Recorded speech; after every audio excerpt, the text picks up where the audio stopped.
السلام عليكم ورحمة الله وبركاته. دعوة الكلمتي وأنا وناكسن هذا يعني سلام دمانتين بهوينتا كحران channel كيجا Somali Medical Laboratory إن شاء الله مانتا وحين صوب نيجتونا عشر كيني ووريي إن شاء الله كليبير أينو صوب عندنا وحربنا إن مانتا كهذا الله ومحي laboratory إن كارنت عينا نقولين maadaama uu kanaalkeenu la xiriiro waxyaabaha la taxalluqa laboratory technician-ka ama laboratory-ga waxaanu ka hadli doonaa waa maxay laboratory iyo waa maxay laboratory technologist labada shay ee maanta ka hadli doonaa laboratory-gu waxa weeye laboratory-gu waa qayb ka mid ah caafimaadka kaasoo lagu ogaanayo xanuunada ku dhaca jidhka bini'aadanka xanuunada ku dhaca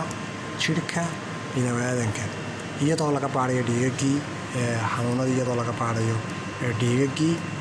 oo noocyo badan oo kala duwan leh iyadoo sidoo kale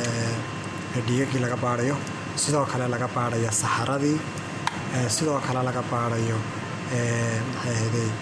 urine analysis-kii iyadoo sidoo kale laga baarayo sida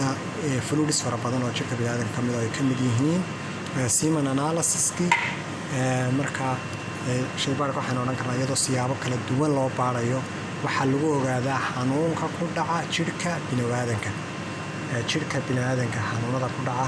habka loo ogaado ayaa loo yaqaanaa laboratory. haddaba laboratory-ga cidda ka shaqaysa iyadana takhasusaadkeeda yeelata waxaa loo yaqaanaa medical laboratory technologist oo macnaheedu yahay qofka ku takhasusa shaybaarka culumta la taxalluqda shaybaarka qofka ku takhasusa waxaan oranaynaa waa laboratory technologist iyo laboratory technologist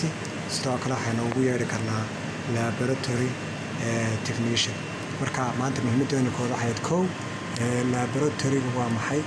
waa qayb ka mid ah caafimaadka oo lagu ogaado xanuunada ku dhaca jidhka bini'aadanka iyo waxyaabaha sababay oo insha Allah waxyaabaha xanuunada sababana gadaal ayaynu ka sheegi doonaa midmid ayaynu u baran doonaa. sidoo kale qodobka labaad wuxuu ahaa waa maxay laboratory technologist-guna waa qofka ku takhasusa barashada shaybaarka ayaa loo yaqaanaa. insha Allah kanaalkeena maanta halka ayaynu ugu joogi doonaa hawada ima la'aanina kuwa kale ayaanu soo gelin doonaa aad u xiiso badan. Assalaamu calaykum waraxmatullaahi wabarakaatu.